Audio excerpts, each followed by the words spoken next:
504 N Street, West Palm Beach. Telephone TE2 3307. This is Tuesday, the 27th of February, 1962, and the time is 5 minutes after 2 in the afternoon. And I am talking to one of the true pioneers of this area. What is your name? Mrs. Lyman, Mrs. Daisy Lyman. Mrs. Lyman, your address here? Your address is 504 N Street, right? All right. West Palm Beach. Now, how long have you lived in this area? Since 1894. Well, not right here in this place, but in Florida. Since 1894, that's when I came here. How old were you then? I was 23. Isn't that a sneaky way to find out how old you are? Yes. Where'd you come from? I came from Illinois. What I part? was born and raised in southern Illinois, near Cairo. Oh, yes. Part of the time in Cairo and part of the time in the area around Cairo. Did you come here as a bride? No. You weren't married when you came here? I came here in 1894 to teach school. Oh, where's that? West Palm Beach. Oh. I had a friend that I had met in New Mexico. I was teaching in an Indian school in Santa Fe, New Mexico. Mm-hmm. And the people that run that school had a niece that came out to work in the school. Mm-hmm. You don't want all this. Yes, go right ahead, yes. And she married there the man that was in the Weather Bureau service. And I was there and teaching in the school, and I got acquainted with her there, you see. And her husband was transferred to Jupiter in the Weather Bureau, and this was then from Stewart to way down past Homestead and out to Okeechobee Road was Dade County. Mm-hmm. And he got elected on the school board. And so she wrote me that Will, as her husband, was elected on the school board and said if I would come to Florida, I could have any school I wanted in the county. And there were just 7 schools from Stewart to Homestead and out to Okeechobee. And so I was finishing that year my teacher's degree in college in Valparaiso, Indiana. And when I finished in August I came here in September of 1894. Now, why did you choose Lake Worth of all the places you could have gone in Florida? Well, because my friend was here in Lake Worth. I see. And they were asking me to come to them, you see, and teach in this county where he was elected county superintendent. Not county superintendent, member of the school board. Where was this school located? Well, I taught the first school in West Palm Beach. Mm-hmm. There was other schools located in the county. There was one at Rivera, one at Lantana. Lantana was an older section than this, residential section. One at Lemon City. I can't remember. Palm Beach, one in Palm Beach, but not in West Palm Beach. That was an old school in Palm Beach before there was any settlement here at all. Was the Palm Beach school the first school in Florida? No, not the first school in Florida, but one of the first schools in the county. I don't just know what its status was exactly, but it was one of the first schools in the county. Didn't Mrs. Enos tell you that?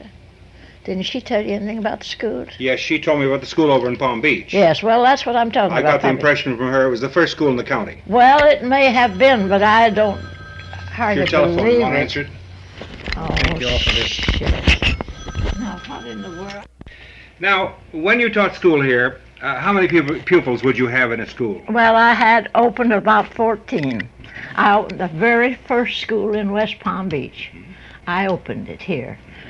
And it was located in a little frame building, one-room frame hut, you might say, on the corner of Datura and Olive. Right downtown? Yes, right, just 1 block south of Clematis, on Datura, and Datura and what did I say just now? Olive? Olive. And there were... That was in 1884. That was 1894. 1894, I mean. That's 1894. And I opened with about 14 pupils. Now, you taught them what grades?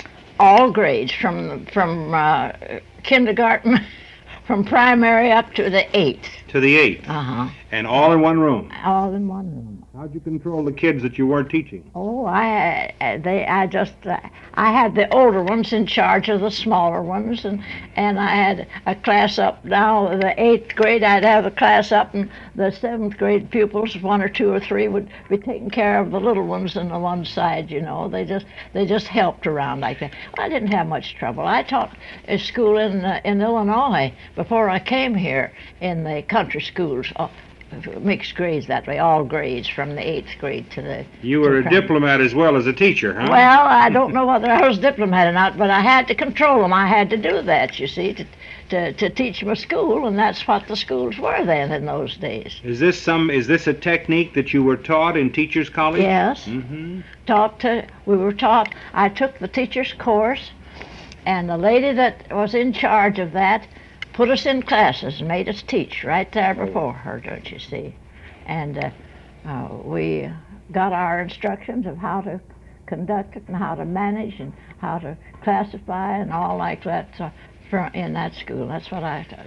Do you think that the youngsters in your day really learned in school? Sure.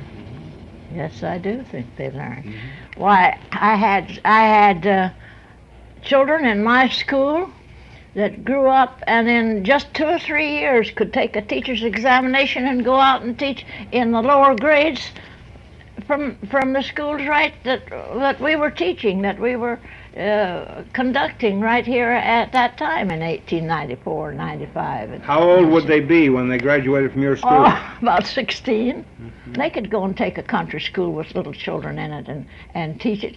All they had to do is to manage the children and teach them to read and write, and they learned that in the school from me. And now I don't know how the other teachers were, but I was taught in Valparaiso, this teachers' college, how to teach little children how to present the exercises to them, and how for them to learn it and make use of it and all like that. That's what I was taught in the school there. And when I came here, I had taught one school in Illinois.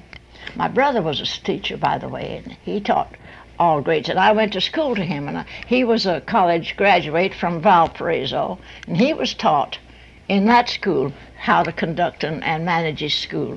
I went to school to him, then I went to Valparaiso myself, don't you see?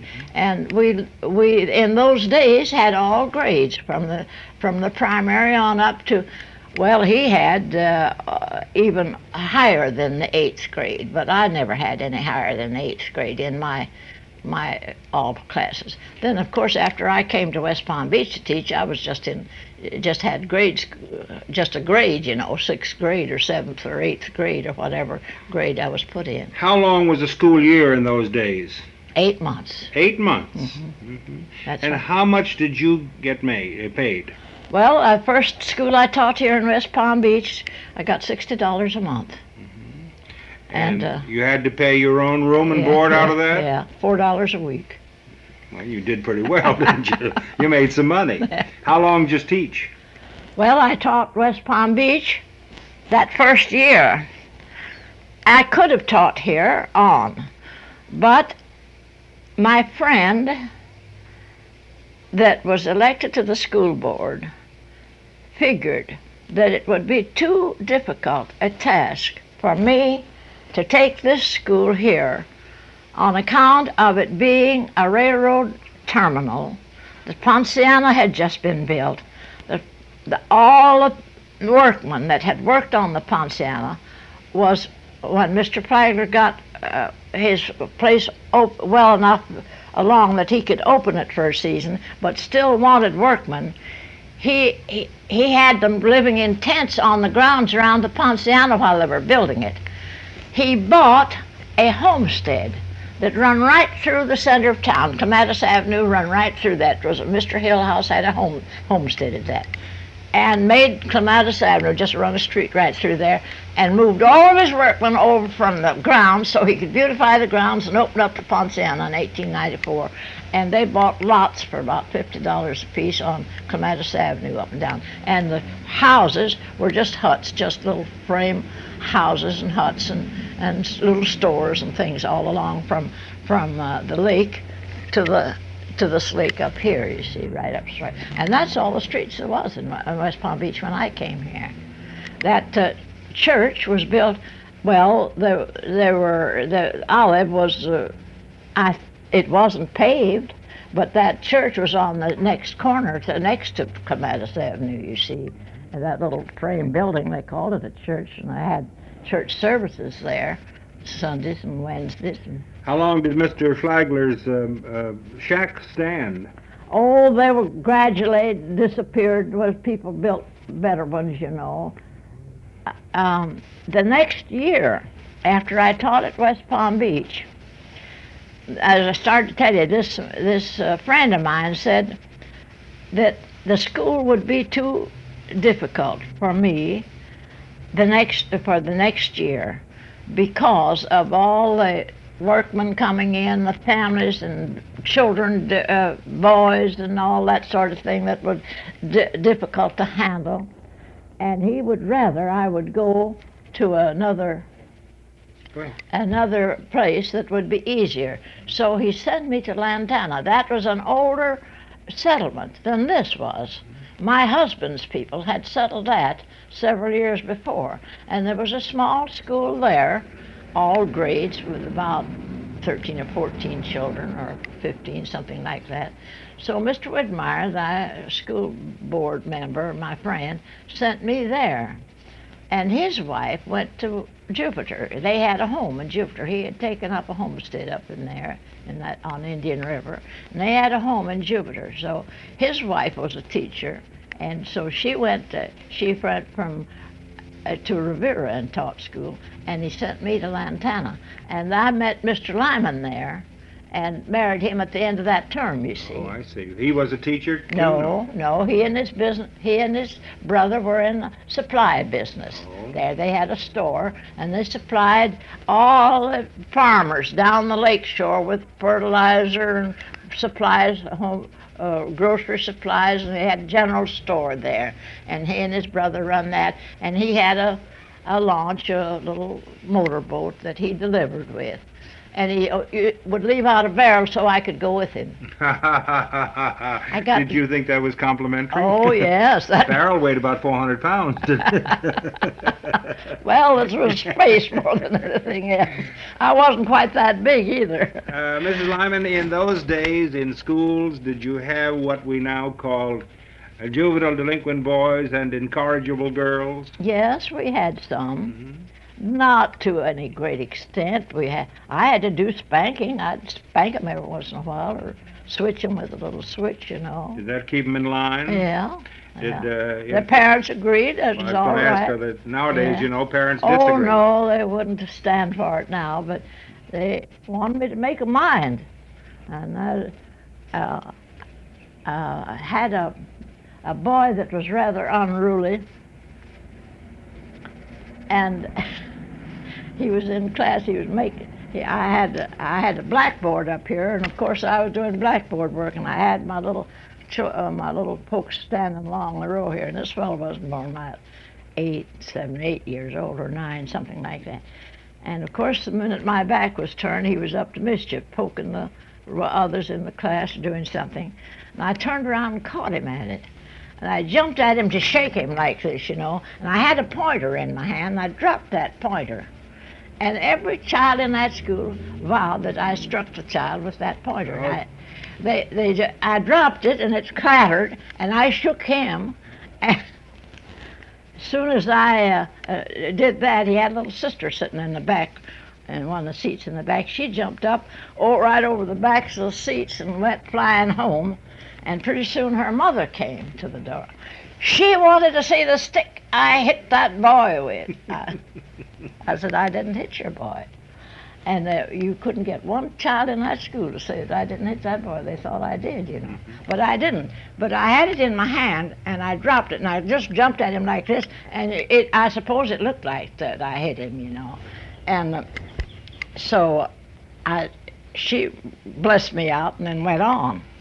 Well, that afternoon, her husband had a meat shop, and I was at that time I had a room and was doing my own cooking. You know, it was hard to get board, and the board was pretty high, even at that time. Oh, how much you pay for board?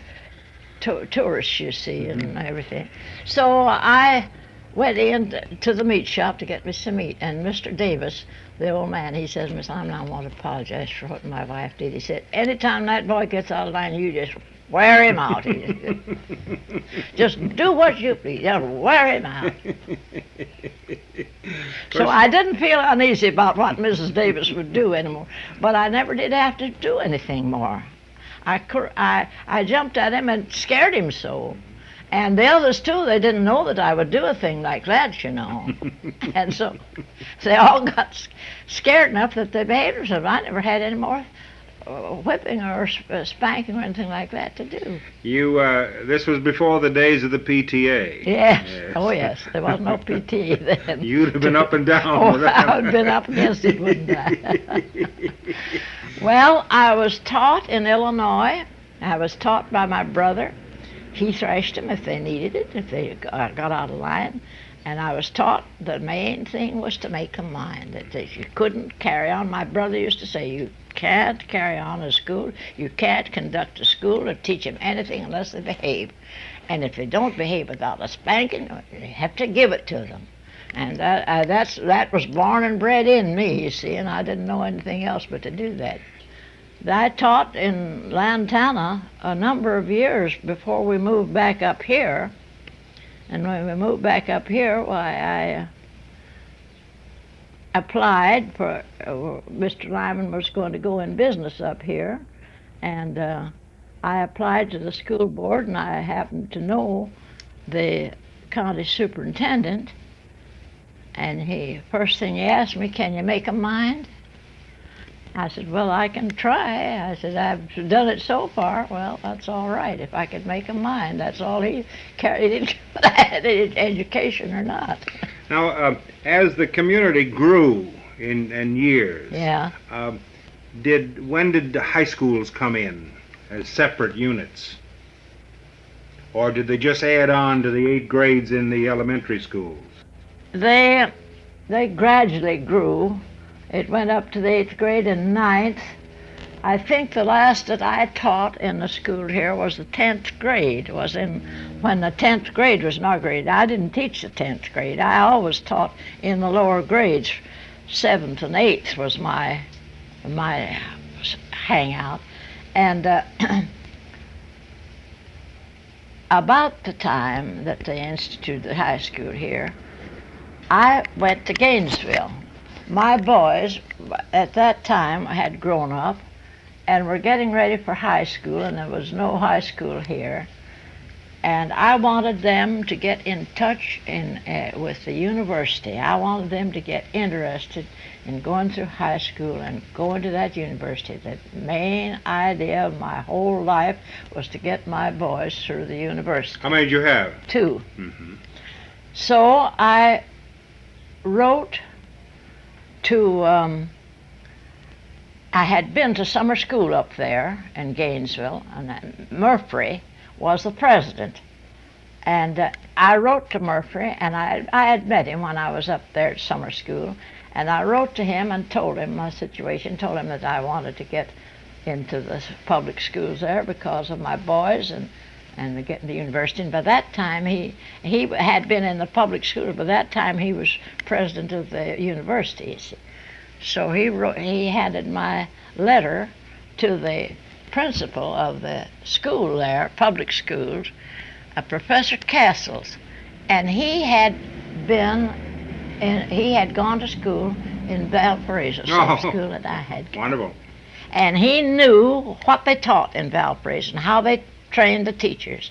He said, anybody that's been to Valparaiso is good enough for me. I got a letter from him right away. And put me in the schools up there, you see. So I went up there with my boys and took them through high school. I taught 7 years. Left my home and my husband. I'd go up in the winter and teach, and the terms were only 7 months then, you see. Mr. Lyman was in the bicycle business down here. And we had a home right over there right across the cemetery over there in that park over there.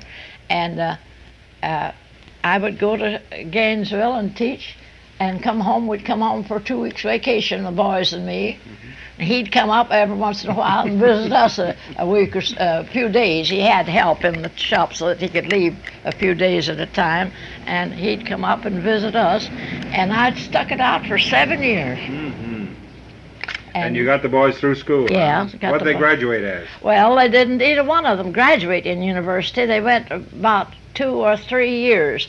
My oldest boy took civil engineering, and he was only 3 years. He lacked 1 year of graduating, but he was offered a county job, a county engineering job, and it was awful good pay, and he had just considered himself old enough to get married, so he ran away. They ran away and got married, and he took the job, and that was it, at 20. See? And he's been in the civil engineering ever since. He's connected with the Clary Construction Company now. Been with them for years, 30 or 40 years now. When did your husband go into the bicycle business down here? Oh, let me see.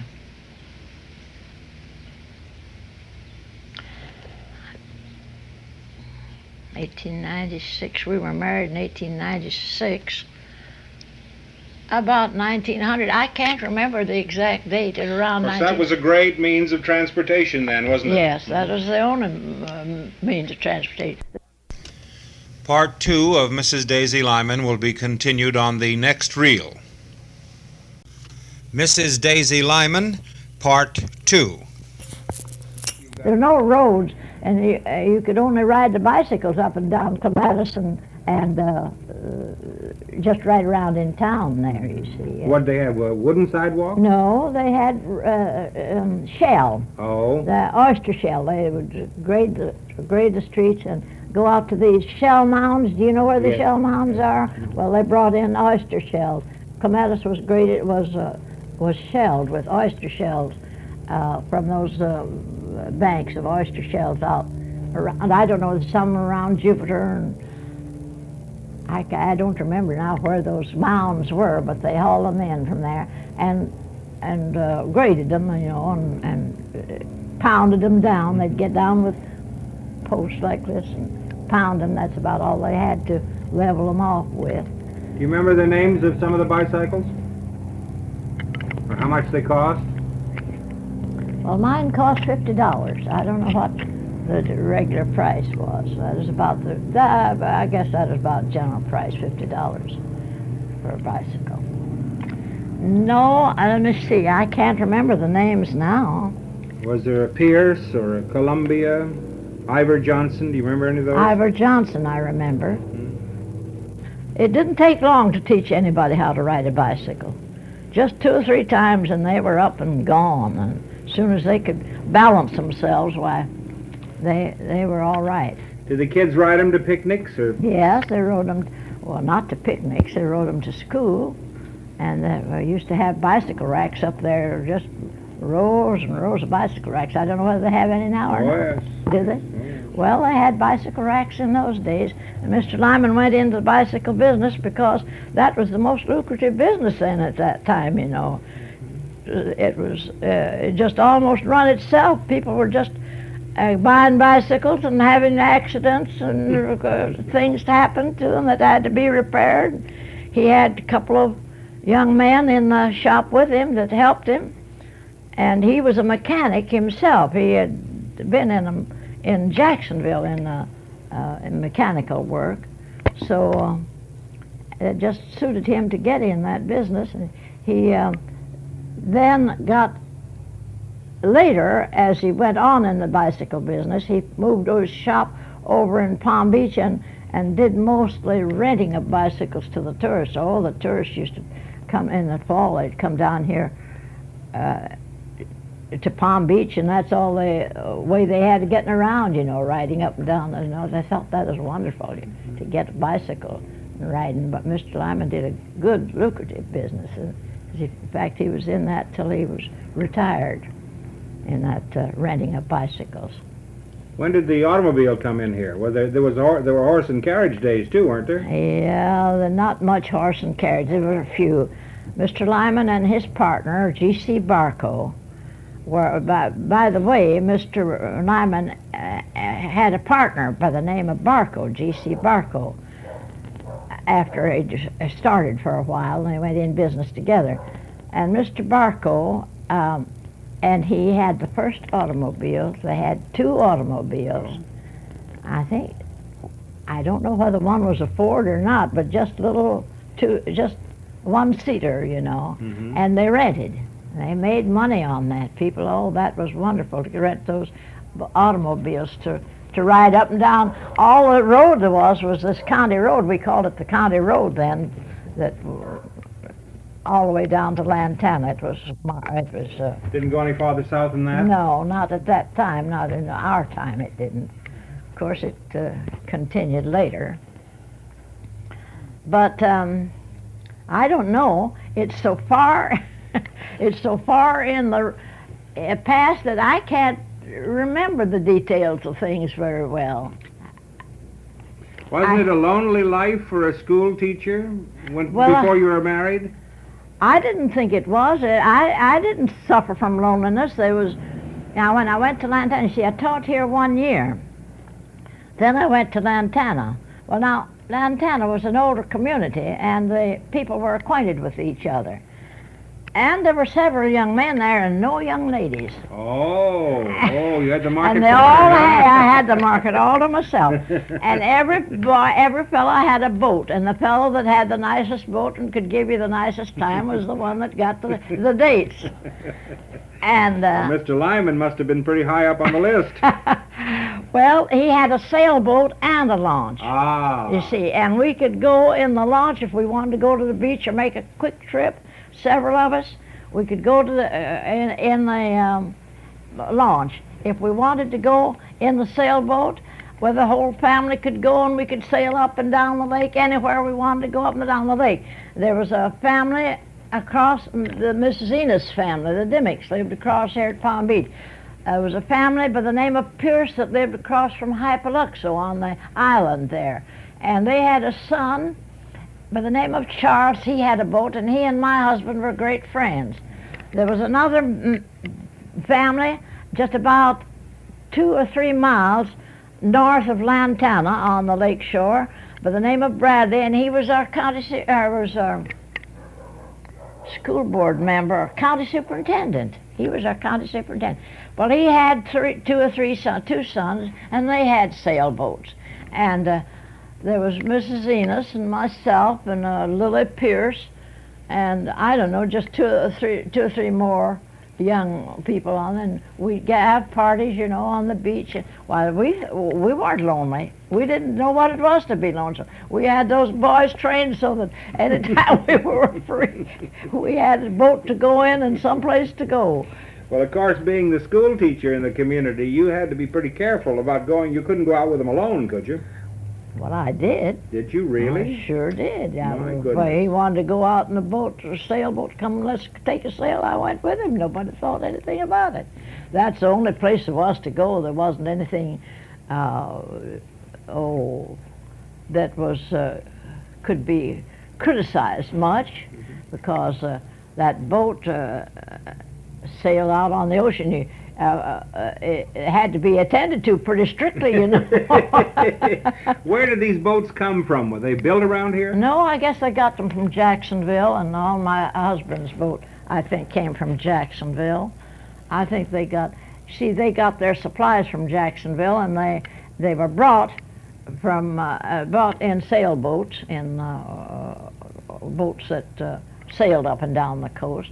And my husband and his brother had it wasn't a yacht, it was, it was a good big sized freight boat, and they used to carry freight from here to Jacksonville. They'd come down from Jacksonville with a load of supplies, all kinds of supplies, fertilizer and groceries and things like that to supply the people that lived down here, and they'd go back with pineapples and supplies from down here. In those days, they grew a lot of pineapples down here. Yes, they did. He used to take boatloads of pineapples up to Jacksonville, and of course along the Indian River, you could get oranges. You see, the Indian River oranges were very highly rated at that time. They took supply and vegetables. People grew vegetables. Had the farmers down here. They grew all kinds of vegetables, and they would things that would keep. Now there was, of course, the perishable things. They were going by sailboat. They weren't going by motorboats, and they were going by sailboat. And sometimes they'd have calms and be stagnated along the coast and couldn't They get go there. on the outside or come inland? Part of the way, and part of the way inside. I think they I came from Titusville down the Indian River, and then they'd go from part of the way on the outside up to Jacksonville in the ocean way. Sometimes after they got their big boat, not the yacht, but I can't think of what they called it, but it was a larger freight boat. They would go all the way outside, you see. Was the inlet built then, or? There was an inlet. There was an inlet, but not like it is now. I don't remember how that was. They used to get inside with the boat. Yes, there was an inlet there. I don't know who built it or what, but my husband was wrecked at that inlet, and his boat was wrecked. Oh? And he lost his cargo, and he almost lost his life. He was for 3 or 4 days unconscious from the strain of an exposure of trying to save his cargo. How did it happen? Storm at sea. There was no storm here, but there was a storm at sea, and it caused great big, what they called rollers, the waves, and you couldn't sail out of it because there's not a breath of wind stirring. And it just washed that boat ashore and kept going ashore, and he couldn't get out of it, and finally hit on the reef and pounded to pieces on the reef. And Even his freight boat was under sail. He had no motor. No, he had no motor. It was a sailboat. So I don't think he sailed anymore. I don't think he used a boat anymore for cargoes. By that time, let me see, when I came here in 1894, the railroad only came as far as Titusville. And I had to come from Titusville by steamer to Jupiter. And I came on down here and taught. Now let me see. During that year, in 1894 and 5, the railroad was continued on to Miami. And that took the freight boat out of the business. And the freight boats then, well, they did a good deal of business on the lake shore, along the lake, up and down the lake. You see, this lake is 20 miles long, 20 or 25 miles long. And people, there was no roads, there was no way to get things, only by boat. And there was, of course, there were just small boats that worked up and down the lake and delivered freight and of all kinds. They had to have fertilizer, and they had to have groceries and things like that, you see, and the little stores had to be supplied, and that took a good deal of work along the lake. What did it cost when you were batching, so to speak, and doing your own cooking? What did it cost you to eat for a week? Have you any idea? No, I really haven't. My salary was $60 a month, and I know I saved enough off of it to, I had my living, and I had of course, had to buy clothes, and I saved enough of it to go back to school for the summer term of school in Valparaiso, so it couldn't have been very high priced. $4 or $5 a week, I imagine, would keep me in groceries and living expenses, about $5 a week. Of course, it's a great victory if a human being can do it on 15 now. Yes, I say it. I say it is. I don't even try to keep count of it now. I just have to have it, and that's all there is to it. Well, as you look back over a very interesting and very active life, what one event in your mind stands out? Oh my goodness, I wouldn't hardly know how to say there was any one event. I guess my getting married was the big event in my life at that time, and there wasn't very much of, well, I can't say. I was going to say the year that I was appointed to teach up here in West Palm Beach after living down in the country there. My boys were 4 and 5 years old. I'd been married about 6 or 7 years and had lived down there in that area, in the country area, all that time. And to get back into West Palm Beach and be a teacher, appointed teacher to the West Palm Beach School, was quite a victory for me, a country teacher, you know. So, outside of your husband and your children, you'd say your teaching was the love of your life. Yes, my teaching was the main thing in my life. And I went to Gainesville, and when I went to Gainesville to summer school, and when I was appointed to the Gainesville school, that was a high point in my life too. I felt very elated over the fact that I had kept up my schoolwork and could get into a city school in Gainesville, where the university was, you see. For my boys to go to the university, I planned them to go through high school there. They were in high school here, but they had to finish high school up there and go to the university. And my height of my ambition was for them to graduate from the university. But were you disappointed when they didn't? Yes, I was disappointed, but after all, I imagine it was the best, because they married, the oldest one married a very fine girl, and they have lived a happy life, and she's been a help to him, and he got right into the work of the engineering work, you see, and has followed it up ever since. And I expect that was the best thing that could have happened after all. I don't have any regrets about it anyway. Well, Ms. Lyman, I want to thank you very much. You've been a very interesting guest.